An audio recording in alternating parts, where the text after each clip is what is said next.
For the last 10 years, teams from as far afield as France, Germany, Finland and Brazil have travelled to the farthest corners of the Earth to compete in the ultimate adventure race, the Raid Gauloise. In mixed-sex teams of 5, competitors must cover nearly 24 marathons back-to-back over some of the most unforgiving terrain on the planet. They can use nothing but physical and mental strength. In these adventures, there's no room for motorised transport. Each raider must go beyond what can be reasonably expected of any human being. Lack of sleep, limited food and water, and extreme pain. Their goal?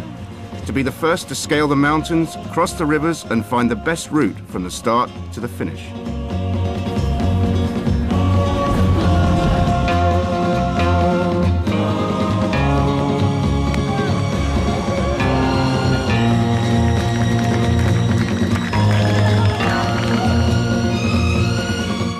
This year, Raid Gauloise is coming at you from the house of Ho Chi Minh, rocking Hanoi to the rafters, big it up for Vietnam.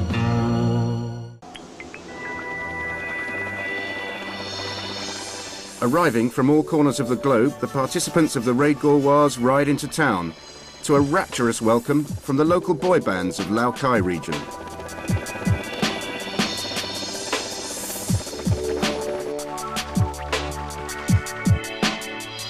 And it's all because of Alain Gaimard. His life has been dedicated to perfecting the Raid Gauloise, the ultimate global adventure race that mixes action with adventure, mashes danger with daring. Beautiful Vietnam is the venue, with some 250 competitors gathering from as far afield as New Zealand, America, Canada and Malaysia to take part.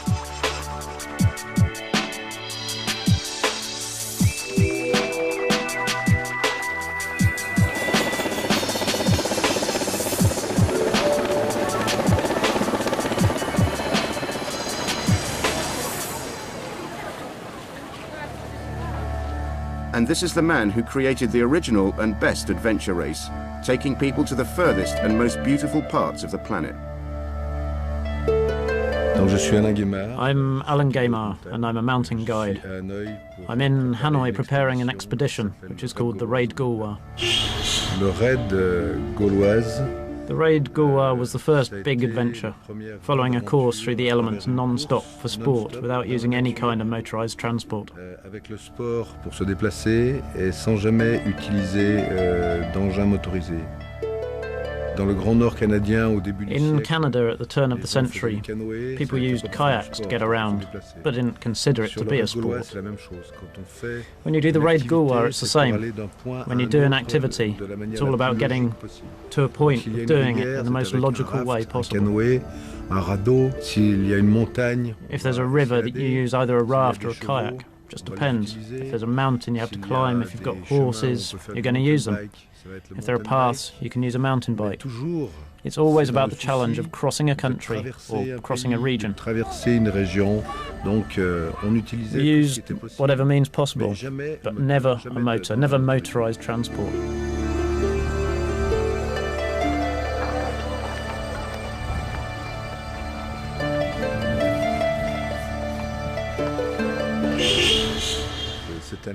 This year, in Vietnam, the teams aren't going to be stopped by technical difficulties. For the first time, we're asking them to keep moving forwards the whole time, day and night. It's going to have many various activities, so they're going to change very often. It's going to involve mountain biking, then getting down a river in a kayak, then getting out on the boat and doing some trekking, and afterwards some caving, so things are going to change very quickly. But in contrast, the rivers are very easy here. There are 7 people in a team, 2 to provide support, finding their way to the others 2 or 3 times during the raid, to resupply them with food, change equipment, and so on.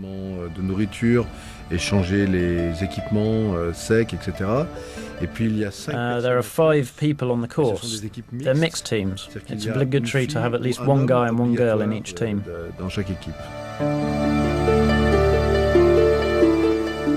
This year there are 51 teams in the raid. I think that around 40 teams will finish this year because it's not technically difficult.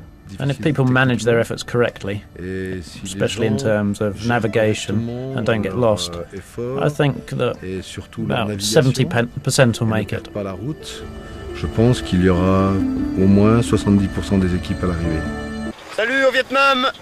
Ciao! This year, 51 teams will make their way to Vietnam to compete in the 11th raid. We caught up with Team German for Salomon before they left. I'm Thomas Ruck, And I'm Sabine Gruber. and we're lining up for the raid with German for Solomon team. And this is Beppo. I'm Mike Günther, and I'm the captain of German adventure racing team German for Salomon. And I'm a Berliner. You can only train for a race by doing a race. You can't say, I'll train for 10 days in one go. What you need is a great deal of logistics, and you need a reason. And the only reason for running for 10 days is a race. Der einzige Grund, 10 Tage eine Strecke zu machen, ist ein Rennen. You can't really talk about the goals beforehand. After all, it's an adventure race. You don't know what's coming. You know roughly, and you can sort of prepare yourself. You can work out strategies. But you'll be surprised in terms of the course, the different difficulties, the weather. There are lots of components where you can't say you're going to win or you're going to whatever. But I think we'll do a good race, and judging from our performance from the last few years, we should be able to achieve a good place somewhere in the middle. Wo man nicht sagen kann, man wird gewinnen, man wird was weiß ich. Ich denke aber, dass wir ein gutes Rennen machen werden, und wenn ich das aus den letzten Jahren einschätze, wird das ein Platz im Mittelfeld sein. Wir sehen uns in Vietnam.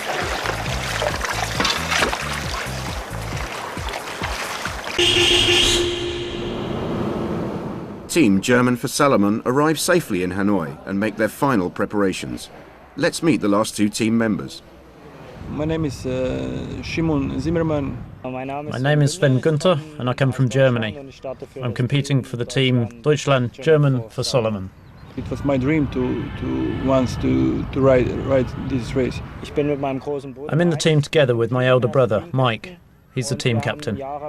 For years we played different sports with each other, but at some point we both hit on the idea of adventure sport and said, okay, that's the event we can both do together, which we've been doing for 5 years. Das ist das Event, was wir zusammen machen können, und wir machen jetzt seit 5 Jahren zusammen diesen Abenteuerrennsport. This is the world's first adventure race, and I think the most prestigious adventure race among the adventure racers. Wir starten hier, zu finishen. We're starting with the goal of finishing. We won't win. We won't make 3rd or 5th. But as long as we get a reasonable result and don't pick up any injuries or make any other mistakes, then that will be an achievement in itself. Dann denke ich, sind wir zu einer soliden Leistung in der Lage.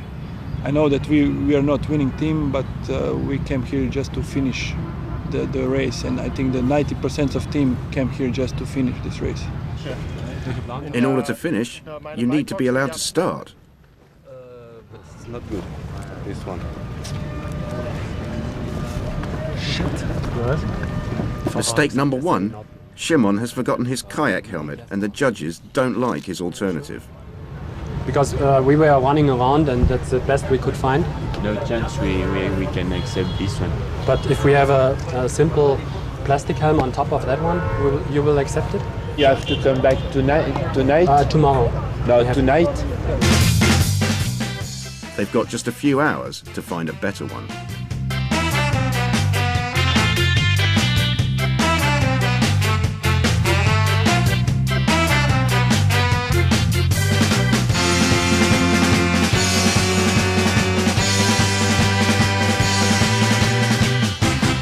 This one is good, you know.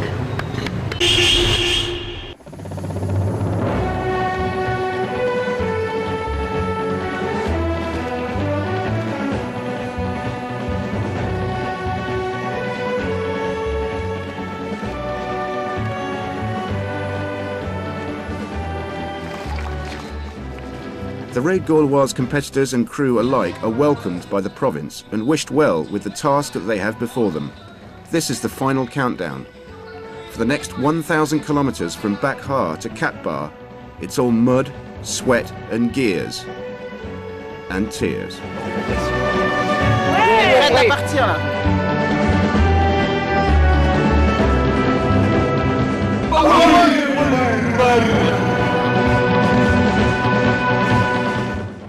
170 k's each day. It sounds impossible, so I'd say it will take at least 8 days.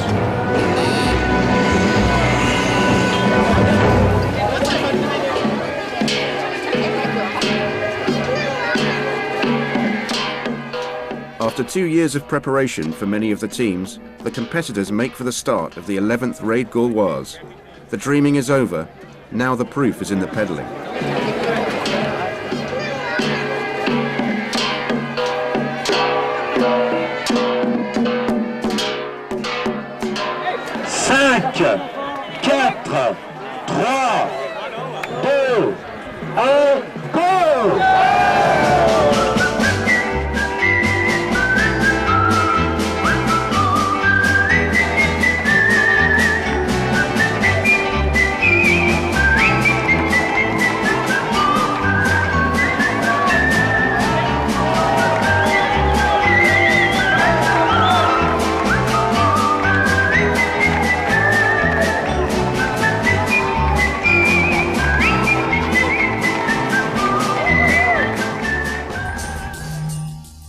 Zehn Tage von meinem Leben, ja, da ging es rauf und runter. Am Anfang, am Start. 10 days of my life. That's what it was all about. The finish line was so far away that I think you can't allow yourself to think about how far it is. You can't think about the future, you just have to let it come to you. Und sich irgendwelche Vorstellungen machen, was auf einen zukommen wird, sondern man muss sich einfach auf sich zukommen lassen.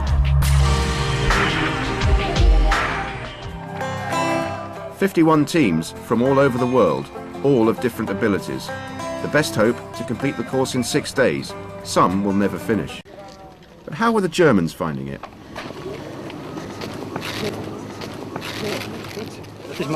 In these high temperatures, running is very tough. We've done relatively little for the last few days, and we're in the height of summer. Starting off at such a pace is extremely hard work. I think we'll get used to it though. On the whole, I feel we got through the first bit pretty well. Checkpoints are a good place for teams to take a breather and prepare for the coming stage.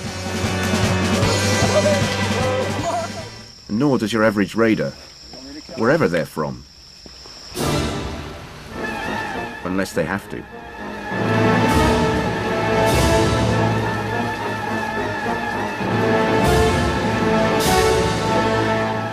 When it rains for 1 or 2 hours, and it rains very hard. You can't talk, the wind stops you in your tracks. It's so heavy it's like taking a shower with your clothes on. We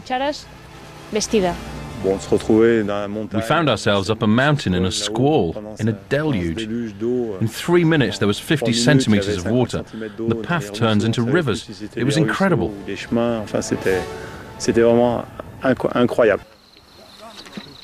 By the time Intersport arrived, it looked as though the Brazilians, French and Finnish already gathered would finally be allowed to cross. The first part of the journey yesterday was good. There was a storm, so we decided to stop. We rested and ate for 2 or 3 hours. Pour manger, dormir un peu. Donc on s'est arrêté 3 heures et des poussières. Donc on a dormi 2 heures, un peu plus de 2 heures. Salut.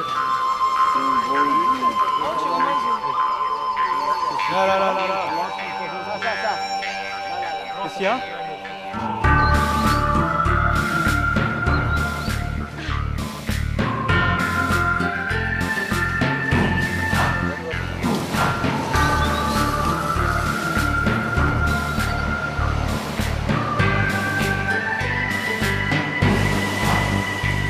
It's only day 2, and how you say, anything can happen. Our German friends have been taking it a little easier. Well, it's a long way. We've had our share of problems. I think it was a section we could have really enjoyed, but it was hard on our legs. It was hard and our legs are hurting. I suppose everyone who's come through this section has had problems. Well, despite that, it was great. Everyone has moments of weakness, but for me it was the day before yesterday, in the morning. They soon pass.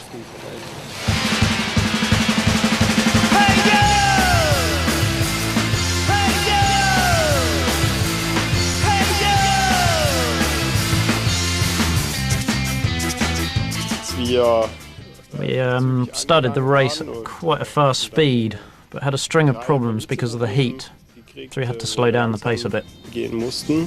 After 12 hours in the race, I felt very, very bad.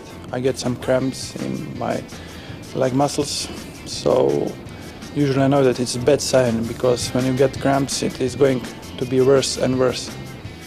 It's very hard when you're racing carrying a 15-kilogram pack and you're having to keep yourself covered up from the sun. You sweat so much you have to drink between 10 to 15 litres of water a day. I was the new one in the team and I didn't want to say, okay, let's stop, I cannot keep going, because I was kind of shame asking a team to stop because of me, because I thought that I'm well prepared and I will be able to follow the tempo. So I followed this with the pain in legs, but next day I recovered. You have to get on top of the stresses and the strains that the race places on you. If a problem gets too serious, whether it's due to physical or mental pressure, you have to turn to the team for support.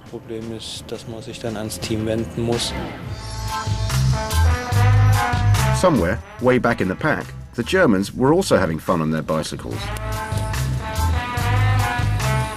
Until...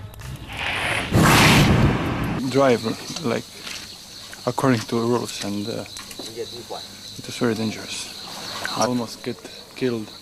The worst thing happened like third day, when we started at the biking section, and I fell from a bike. I bumped into the guy in front of me. I make like flip, and I injured both knees. They were very bad injured. I had a pain like to the end of the race. I still have pain, especially when biking and when walking downhill. A few times we had to go slower because of me. We had to slow down because I couldn't walk fast. Okay, on the road again. We'll go one behind the other. But attention, Simon. Attention. Road train, attention.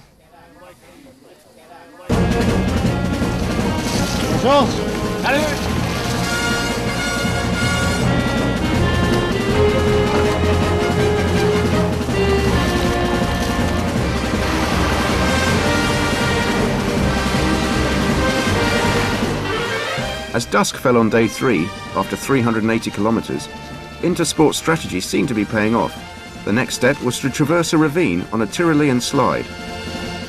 People from 8 teams have so far dropped out. Many teams, and another 27 hours later, the Germans got to the Tyrolean slide. What was taking them so long? We're not here to take a stroll. We're here to represent our country and to do it well. As a team, we had some good time too. For me, it was kind of hard because they always spoke German. Es war nicht einfach. It wasn't easy. Above all, at the start, if we made a decision in German, sometimes we forgot that we had to translate it into English so that Simon would know what was going on. Noch übersetzen zu müssen und Simon dementsprechend zu informieren. So in certain times I couldn't say and explain even on English because they were tired, I was tired. And sometimes it's normal they will forget to tell me the schedule. For example, now we stop and they'll just lay down and sleep. And I didn't know if we're going to sleep 5 minutes or 2 hours. So sometimes I will stay awake and just a few times I just lost good resting time.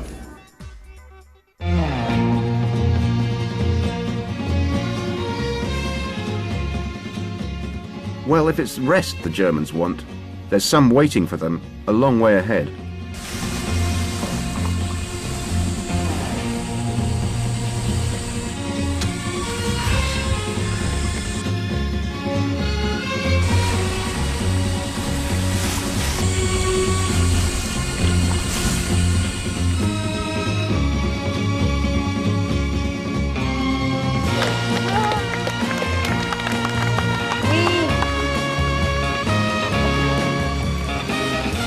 All this lounging around and the Finnish team, Lapin Kulta, have been catching up.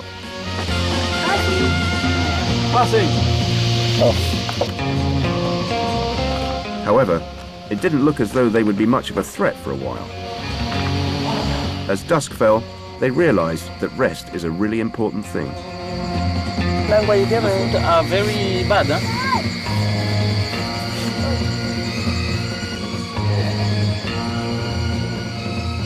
The most difficult thing is sleep. In the middle of the raid, about 3 or 4 days in, there are moments.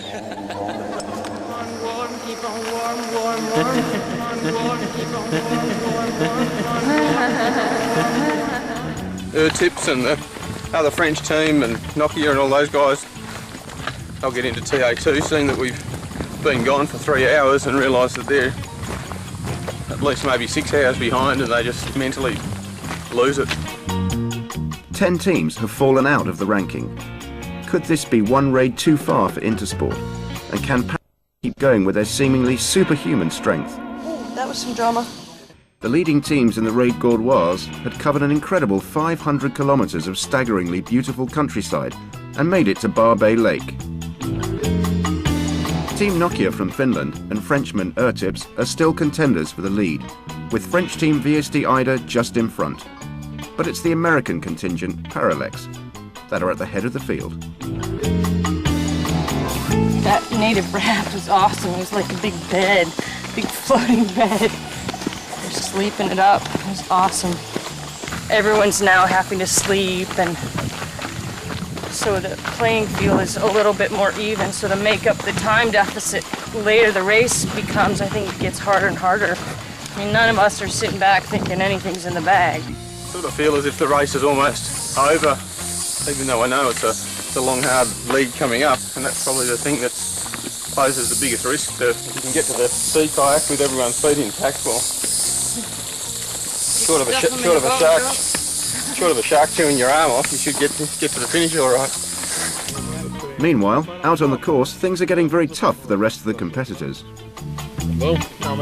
For the last 2 hours while we were walking, we were all falling asleep. And I mean, like, Adrian practically fell over a couple of times. We were in bad shape. Don't worry about that. In fact, 10 teams are now out of the raid through one or more of their team members getting sick. But for reasons only known to themselves, most of these teams are still continuing in groups of 4. So we've only had 2 teams abandon the raid completely, Team Spee and Team Oak Ridge.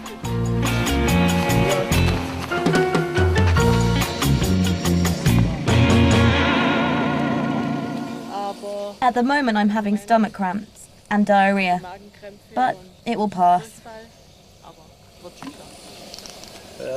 Where does it hurt? The eyes, yeah, from all the not sleeping. First of all, the soles of the feet, they burn like hell, and wet trousers chafe your legs and thighs. You feel it all over your body at one time or another. Here we go again.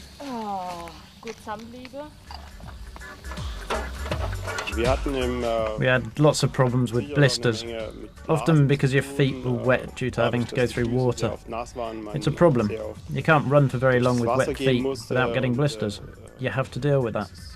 Some tolerate it one way, and others in another. Muss man halt managen und der eine verträgt es so, der andere verträgt es so. Yeah, when I got blisters, it was a new feeling for me. I had never had blisters like that on my feet before.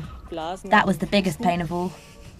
My feet had swollen up pretty badly, so I could hardly get them in my cycling shoes. Und ja, die Füße, die waren eben auch richtig dick angeschwollen. Ich kam kaum in die Radschuhe rein. So richtig schmerzhaft. It's really painful.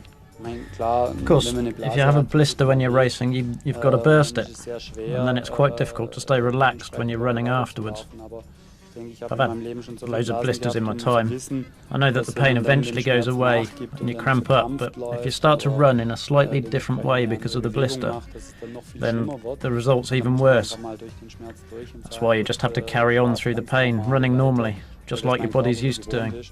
At some point the pain will go away again. Here is just kind of wobbly on the patties.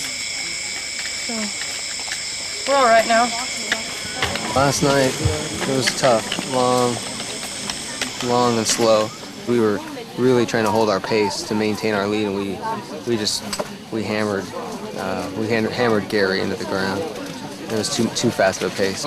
We just went and just fought our way through that bamboo and cliffs, and we were just dead. So by the time we slept, he was already dehydrated, heat exhaustion. It was really bad, and now we've really suffered from it. We've having just to survive to get to this checkpoint. His temperature wouldn't come down for the last 12 hours. I mean that's really good. You can go into heat stroke. So we're concerned. So we just dunked him in the river and let him sit in the river, and we're hoping that some rest here. We might have to let him sleep all day. I don't know. We're hoping not, but that's the initial plan right now. We went from thinking, okay, we have a good shot to do really well, to we might not even finish. But I guess that's the beauty of the raid Gauloise. It certainly is. Where once they were 7 hours in front, now Parallax have only a couple of hours lead. A lead which is diminishing at every step. With 300 kilometers left in the raid, the struggling Americans need to get well soon if they're to hold off the threat from Team Ertips, Nokia and Ida.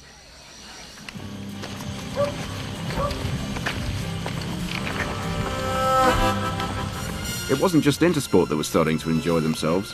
German for Salomon realised what they were missing out on and started to have fun. The sun was out, they were in 25th place. They still had all their 5 team members. They were on track for completing the raid Gauloise. The worst of the trekking was behind them. Life was good. Come on, young boy. Hey, Nokia. Hey.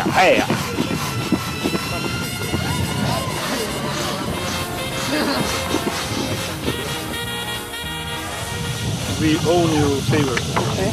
And assistant pilot. Thank you. Guys, cappuccino. Original Italian. It was a good time to get on the river, because we've been trekking and biking for 2 days, and at last we can use our arms. Yesterday we had a very tough time in the jungles, and today will be a nice day. I think it was assistant point number 2. It was more than half of the race, and everything is getting easier and easier. The last 3 days were really like a family trip.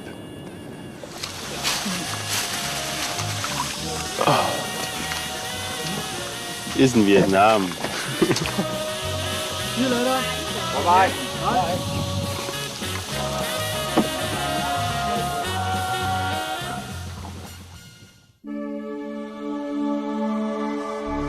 It's dawn, day 7, and 2 teams have been spotted out in Halong Bay.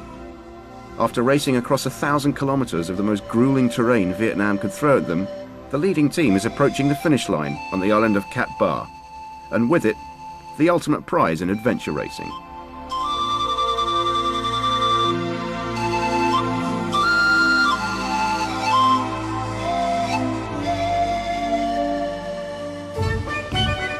And the leading team is... it's a French team. It's Ida, who played a tactical race, keeping behind the lead teams throughout the raid, and only taking over the lead as they started paddling their sea kayaks. A magnificent victory.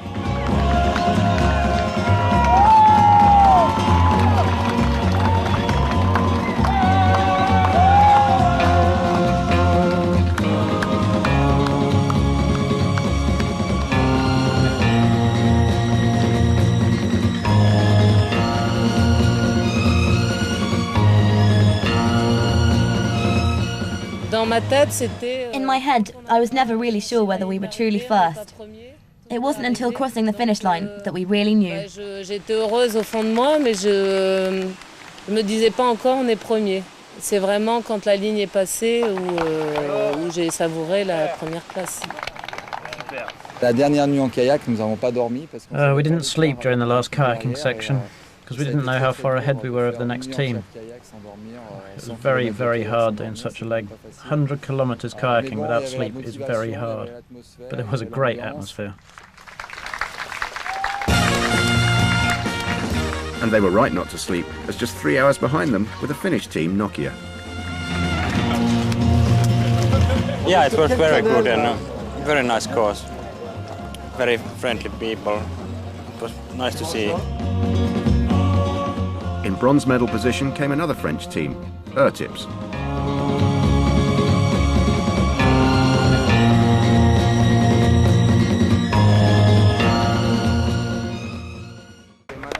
"10 days, 9 hours and 51 minutes after setting out from Cap Bar, the German team finally makes the finish line. We were pedaling for some 15 hours, and after that we got in a storm. And we had some pretty tough time. Our girl, she got sick.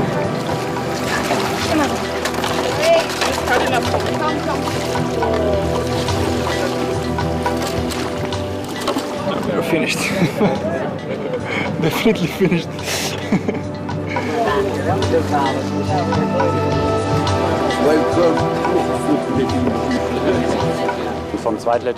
From the second to last checkpoint, the swell wasn't enormous, but nevertheless we were having problems. But then the waves just got worse and worse. At the last checkpoint we took around an hour's break to try and rejuvenate her, but for the rest of it we just had to keep paddling. And she was suffering really quite badly.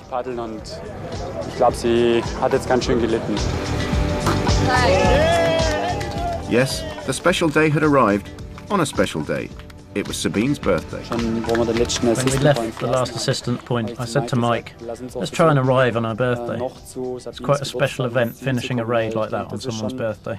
Ein ganz besonderes Ereignis, ein Raid zu finishen am Geburtstag.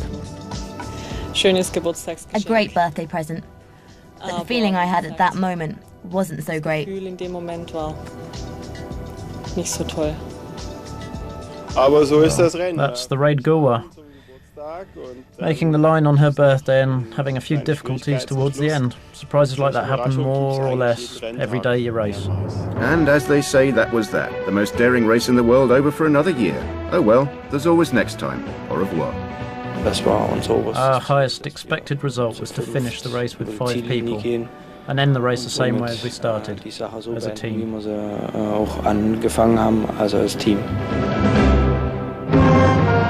The finish line is always pretty unspectacular, but when you know what's gone before it, it's always pretty special.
Videli od brata, pravili su puške, igrali se rata, zamagli se nebo nad decom u travi, uče prava puška i rat hoće pravi da ostanu deca kada rat su sreli, nisu više mogli ili nisu hteli. Prava puška puca, pravi oganj žeže, pobegla bi deca, al ljudi ne beže. Nek nas se te ove slike na tu decu i te đake što su mali za vojnike, a veliki